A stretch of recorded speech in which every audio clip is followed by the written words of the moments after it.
और एक बार फिर से आप सभी का स्वागत है। खबरों में आगे बढ़ते हैं। उत्तर प्रदेश के डिप्टी सीएम ब्रजेश पाठक ने आज अपने आवास पर 101 बटुकों को सम्मानित किया।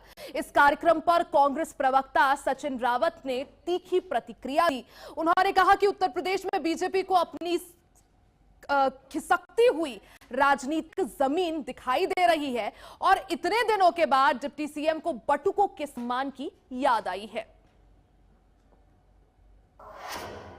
देखिए, भारतीय जनता पार्टी का जो दो तरह का चरित्र है वो सामने उजागर हुआ है।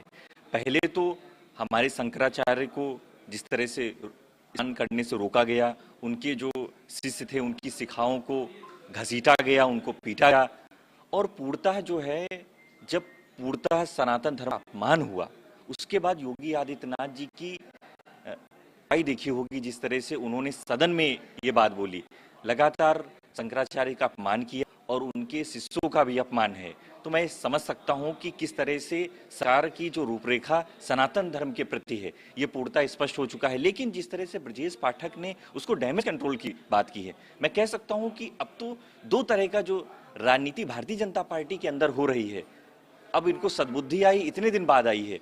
अब उस पर योगी आदित्यनाथ जी और केशव प्रसाद मौर्य जी ये क्या कहना चाहेंगे, ये भी देखने का विषय होगा। मैं समझता हूं कहीं ना कहीं भारतीय जनता पार्टी को लग गया है कि अब उनकी जमीन खिसक चुकी है, तो इस तरह का डैमेज कंट्रोल करने में लगी हुई है। लेकिन पूरे प्रदेश की जनता ने अब मन बना लिया है कि इस सरकार से कैसे हम लोग को छुटकारा मिले, जो लगातार सनातन धर्म पर, हिंदुओं पर आक्रमण कर रही है।